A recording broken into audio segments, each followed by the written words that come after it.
Hello and welcome. My name is Kate. I'm from dailytarotgirl.com, and today I am so excited to be talking with Tabitha Dial. And Tabitha is a tea leaf reader and a tarot reader, and she first started learning tea leaf reading from her grandmother, and then she started to study tarot in 1997. So I'm super excited to talk with Tabitha today. Tabitha is also an author and a poet with an MFA in poetry from Colorado State University, and she's taught many workshops on tarot haiku as well as prosperity tea leaf vision boards. So welcome, Tabitha. I'm so happy to have you here on my show. Thank you. I appreciate it. So my first question for you, I've always been fascinated by tea leaf reading because I don't really know anything about it and I've never learned it. Yet when I was a teenager and in my early 20s, there was this place in the town that I lived in that did tea leaf readings. And so I had tons of tea leaf readings, but I never learned how to do it. So it's always remained this really kind of mysterious thing for me. So my first question is maybe if you could just tell us a little bit about basically what tea leaf reading is and what the process is to read tea leaves. Excellent. Well, it sounds like you have a lot of exposure, and it's probably a little different than what I had as my background. My grandmother would sometimes take us, along with all sorts of family, to a Chinese restaurant, and she'd sometimes order the Chinese tea, and at the end she'd look at the kettle, which is about this round, and then she'd look at the loose leaf teas in there and make up stories. So essentially, the art of tea leaf reading is like looking at the patterns and the shapes in your tea cup, and kind of putting together those pieces. It's kind of like playing Columbo, being a detective. Yeah. Right. And I guess I think the process is going to vary from person to person. Sometimes a tea leaf reader will offer a tea party, which is really charming and awesome and very fun to do. And then you have a whole gathering, and it's usually your friends, and you can kind of look at each other's cups and compare notes and things like that. I've done a lot of events where I'll sit down and do one-on-one tea leaf readings consecutively, and like I'm doing one tomorrow, and that'll be at a tea house. So they'll prepare the tea and everything, bring it over to me in a cup, we turn it over into a saucer, which is really, a standard part of the process is that turning the tea cup over into the saucer, and then giving it a little time to settle, and then looking in the cup for the little details and the goodies. Yes. Oh, neat. Okay, so would you say that tea leaf reading is more intuitive than tarot reading? Like, Yeah, in some ways, because it is kind of just trying to take this mishmash of leaves, really, and tell, okay, well, that's this and that's that, yeah. So it's very imaginative for sure. right. Yeah. And yeah, and the intuition does come into play. Right. It kind of reminds me of like when, like cloud gazing, when you look at clouds and you imagine faces and stuff in them and shapes and stuff like that. That kind of reminds me of that. Um, so I would think that tea leaf reading would be something that would appeal to a certain personality type, like people who are maybe more sort of footloose, fancy-free, creative than the people that like rigid structure. And I feel like tarot in some ways appeals to that kind of personality, right? Yeah, that is such a nail on the head, because I have offered tarot or tea leaf readings, and sometimes people are just like, well, which one do I get? And only the ones who are like, I've never had a tea leaf reading, I don't know what that is, and they're adventurous about it, but some of them are like, I've never had it, I don't know what it is. No, let's stick to something that, yeah, is rigid, and not necessarily rigid, but something that, from my perspective, would be like, oh, well, I can just figure out, okay, if I just remember what those cards were, or if I write them down right after the reading, then I can research on my own. Whereas it's kind of very nebulous, and that's a perfect word for both cloud gazing and tea leaf. Yeah. Each culture is going to have its own meaning for each symbol, too. Right, right. So, can you read your own tea leaves? Like, can you do a reading for yourself? I really encourage that, Mhm. because when you're starting out, especially, you've kind of got to build your own definition dictionary Right. so that you can understand, like when I see a triangle and it's in this context, what does that mean? Because triangles can be very loaded symbols. Right. Yeah. Right. Yeah, that's a very powerful symbol. That's like one of the oldest symbols, I think, is Mhm. triangles. Yeah.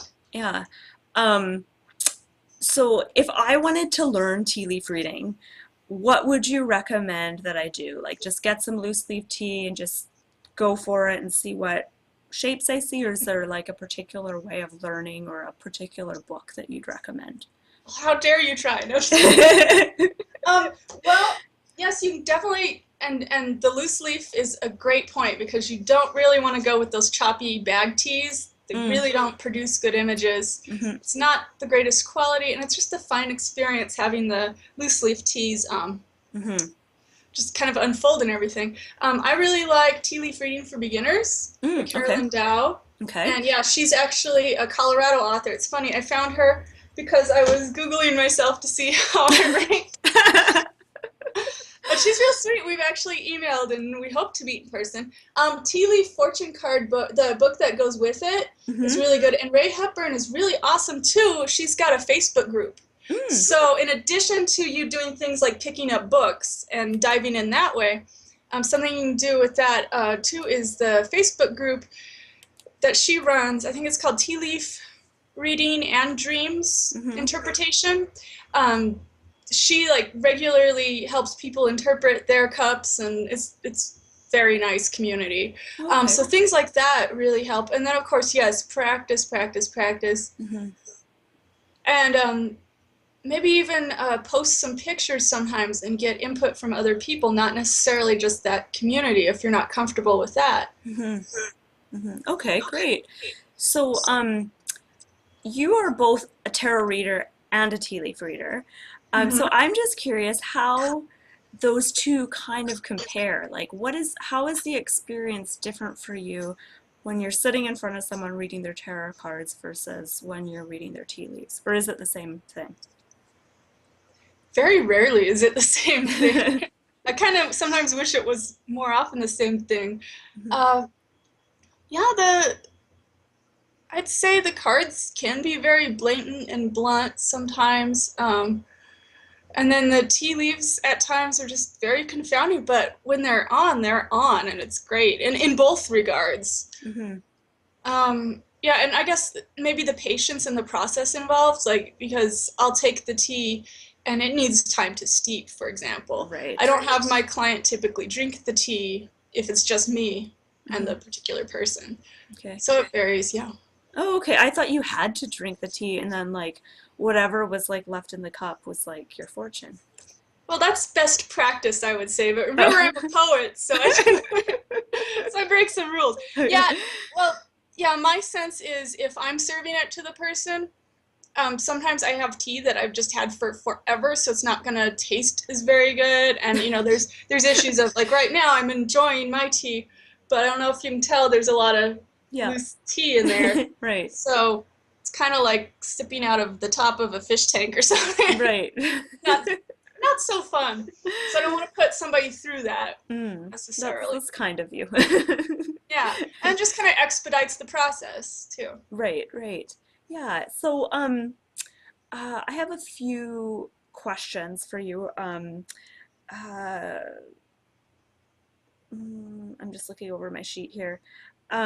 One thing that I mentioned when I talked to you before this interview is you mentioned love symbols that can show up when you're doing a tea leaf reading. So I'm kind of curious about that.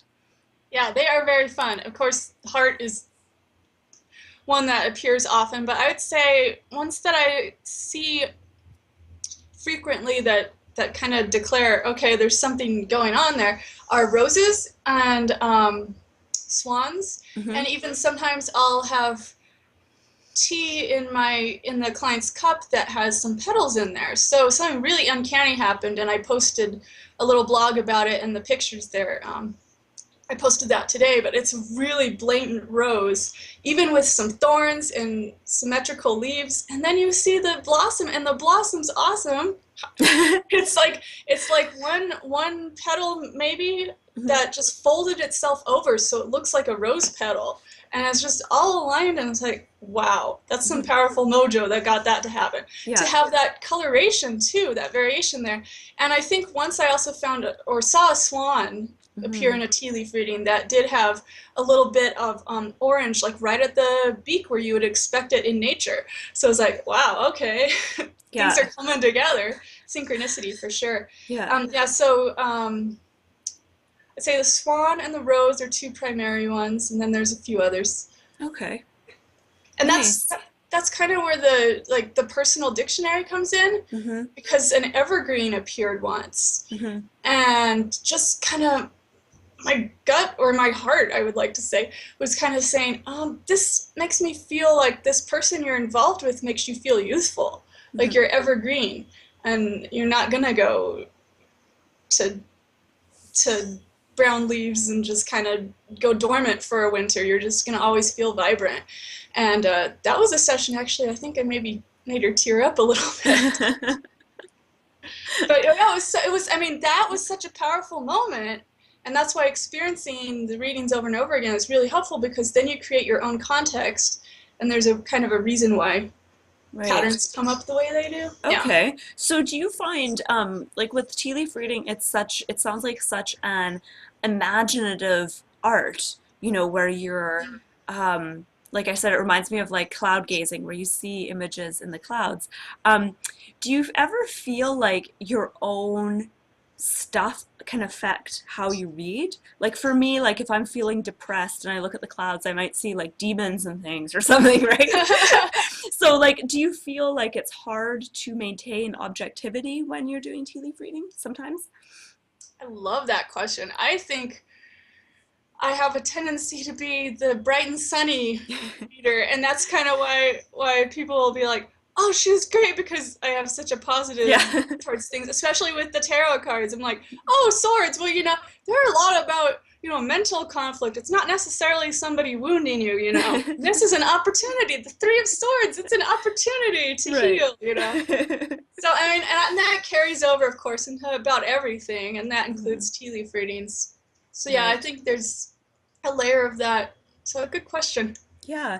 And do you find it tricky to read for people that you know? Like, um, do you find when you're reading for someone that you know, and if you know their situation, do you kind of see yourself like, or do you see kind of what you want to see in the teacup, or has that challenge ever presented itself? The challenge has presented itself. Um, and I actually read when the person wasn't present, but just trying to decipher, okay, is this job interview going to go in this person's favor, sort of thing. And what was kind of cool is I saw something that ended up being the logo for that company, and my interpretation, always sunny and bright, I was like, oh, this is going to happen. It didn't happen. Hmm. So yeah, I'd say there is some difficulty, like things will be a little cloudy Hmm. if you're reading for somebody I definitely feel that way with tarot cards. Right, Yeah. right. So Yeah, why not tea leaf readings? Yeah. exactly. Yeah. Yeah. So, my next question, which I had in my mind and it was a really good one, and now I've totally forgotten what I was gonna ask you. Oh, I know. Okay. So, Good. um, what do you like most about doing tea leaf and tarot card readings? That kind of like aha moment, or that gratification Hmm. that people get, and they're like, oh, I'm glad I actually tried this out. You know, Hmm. and sometimes when they just kind of get shivers because things are making sense. And also, it makes me feel good when it's kind of a vehicle to support people, because I think a lot of reason why people come to readers is they're confused sometimes or lost sometimes, and then Hmm. if you can give them some support and some ideas that really I would give to somebody who's just a friend, and I wouldn't need this facade of Right. everything. Yeah. Yeah, yeah. So do you feel sometimes that when you're giving people readings that the tea leaves and the tarot cards are just sort of like you just said, a facade, like it's just kind of there. Do you feel like you have the intuitive abilities anyway, and that you're already that you could just do a reading for those people without tea leaves or tarot cards? I wish I could say I could do that. The magic, the mystery. Um, I think it helps helps to have those patterns because they pop up and it's kind of a psychological game. I really feel there's a lot of deep psychology and healing work in both those practices, and that the person has to see it themselves and kind of come to their own answers to their own questions in a Right. way. Mm-hmm. Yeah, and be able to identify, oh, that emperor guy, I'm not feeling too great about him. And so what does that mean? Stretch that. Mm-hmm. Mm-hmm. So it sounds like you like to do kind of like an interactive approach when you're reading for people. Yeah, whenever possible. Which, can sometimes be tricky. Yeah. I know. Want to be like, well, you're the psychic. I know. It's like, saying I'm psychic, intuitive, and that's another whole nother interview, right? Other thing, yeah, yeah. So, what advice would you have for people wanting to learn either tea leaf reading or tarot reading and wanting to be, more relaxed and kind of intuitive about it? Do you have any advice or tips for those people? Well, a big one is just don't really second guess and question yourself. If Hmm. there's something that seems to be the first thing you want to say and it sounds silly, then just kind of like, you can even say, this may sound silly, but I'm getting a sense of this. And just see if it fits. And that's wisdom from our buddy Carolyn Dow, bam again, Yeah. who, it just really like twice helped me when I was kind of feeling slumpish, and feeling like maybe sometimes you feel forced when you're Hmm. in this line of work.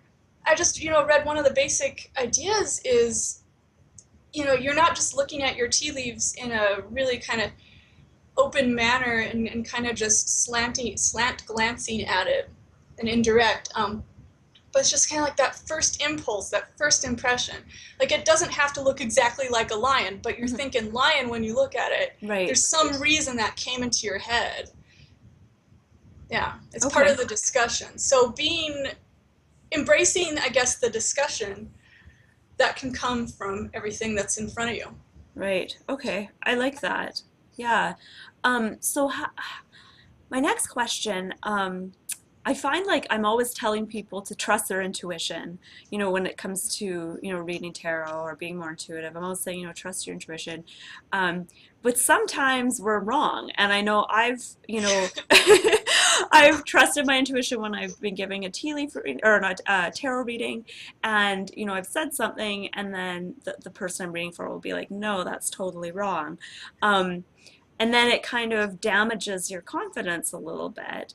How do you recover from that when that does happen, when you get a strong intuitive vibe about something, but then it turns out you're wrong, or the person says you're wrong? You might still be Well, right. then How do you deal all with you that? gotta say is, yeah, sorry to interrupt you a little bit, but all you gotta say is like, well, maybe that's not for you. Maybe I'm picking up something wrong. Maybe it'll make sense later, Okay. and just kind of go on with it. It reminds me a lot actually of when I was in band as a musician, and it's just like if you make a mistake and you kind of dwell on it, Hmm. then people will probably notice. But if especially if it's a piece of music they don't know, and who really knows their own fortune, for example, you can just kind of keep going. They'll remember the whole performance in itself, rather. Right. Yeah. That's really good advice. So don't dwell on it if you're wrong. Just brush it under the rug and just keep going. Keep Yeah, trucking. yeah, and keep thinking what like your mission is for why you're doing this in the first place. If it's Right. to try to give people a new perspective, awesome, you did it, and Yeah. they didn't like it. Right. So maybe you did do your job perfectly.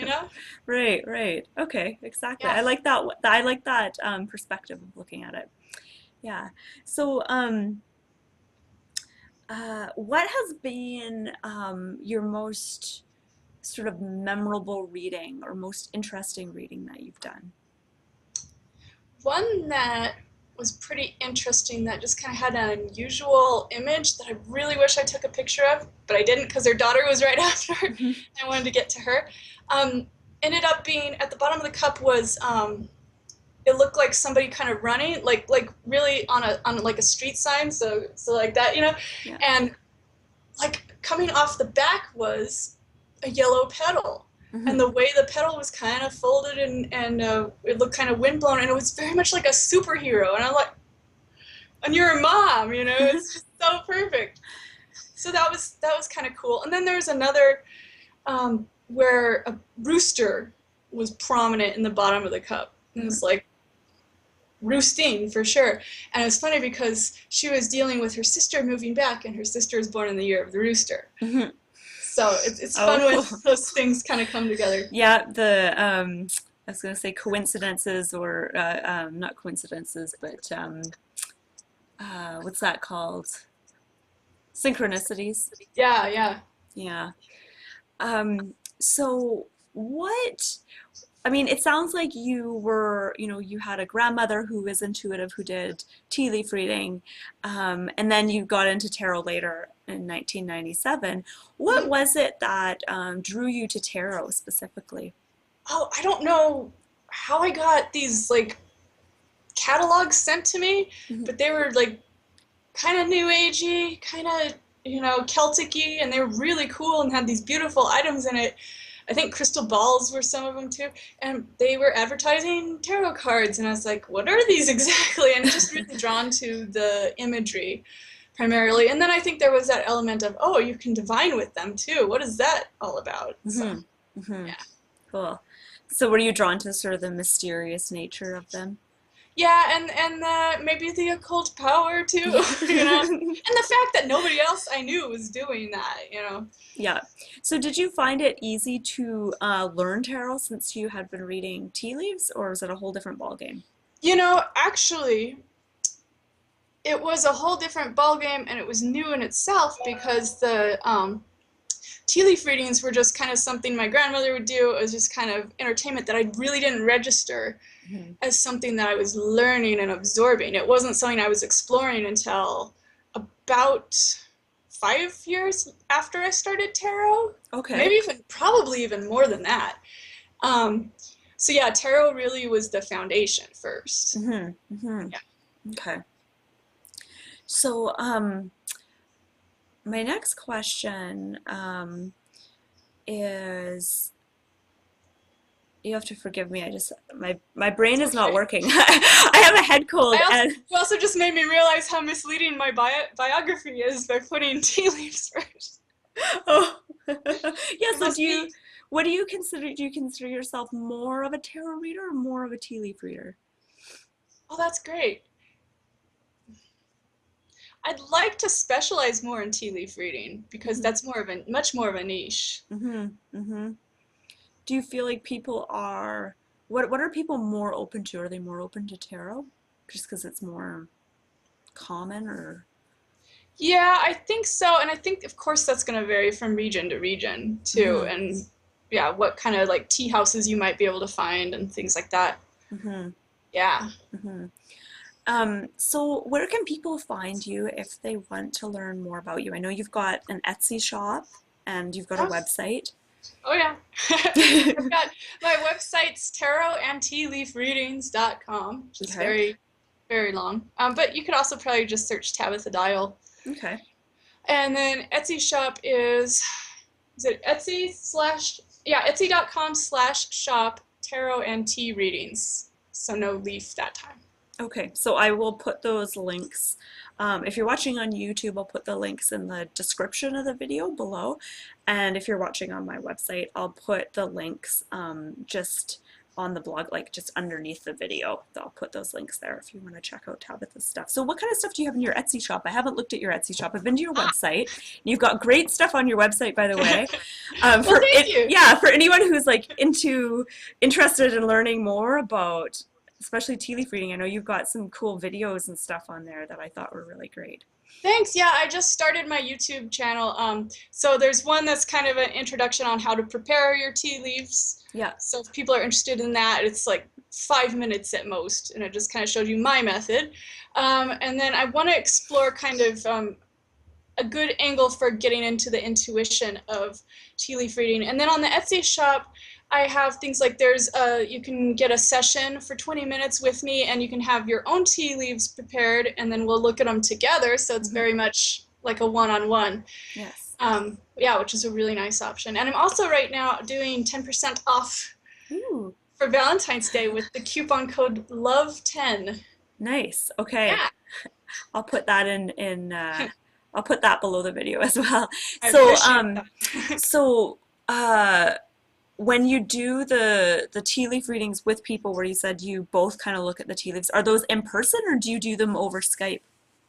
I've done all of them in person so far. Oh wait, I have done one on Skype. It was actually coffee, and it was a while ago, so Yeah. that's probably why it's a little back there. But yeah, it really helps to have the visual and the interaction. However, I do offer the potential for emails because I think, being able to take like 3 different angles of pictures would be helpful because that's kind of what I capture in my blogs. Right. So I think that's viable as well. Right. Okay. Well, I've really enjoyed chatting with you, Tabitha. I learned way more about tea leaf reading than I knew before, but I didn't know anything about it before, so but it's very No. enlightening. I really want to check out those books that you mentioned too, and I've heard of the tea Yeah. leaf reading cards. Yeah, and I Um, have those too. They're really cool. And somebody nodded my bag. Not me. Yeah, and just to give people an example, they look like that. yeah, I've seen them before, and they look really interesting. There's a It's lot of them, isn't there? Yeah, there's about 200, and it's really Wow. helpful. It's like index cards for if you're learning it. And of course, you may disagree. Like, I hate to say it, but I disagree with some of the meanings because I might have a positive association with something, and the traditional meaning may not jive with that. So. Mm-hmm. So are those cards like, are they designed to be used like oracle cards, or are they designed to help you learn how to read tea leaves? I think they can work both ways, but I think they're primarily for fortunes and oracles. Okay, Yeah, interesting. I'll have to check those cards out. they're worth it. Yeah, Yeah. they're cool. I don't know, 200 cards though, that sounds overwhelming. So I just want to say thank you so much, Tabitha, for coming on my show, letting me interview you and ask you so many questions. I know I didn't really talk to you that much about tarot, but I was just so fascinated by tea leaf reading. Fine. Yeah, So I hope my viewers were also equally as fascinated with tea leaf reading as I am. I hope so too. So once again, I'll put the links to your website and everything, and also the books that you mentioned just below the video for anyone who's interested. And I just want to say once again, thank you so much, Tabitha, and best of luck with everything. Yeah, thank you for your hard work. Bye.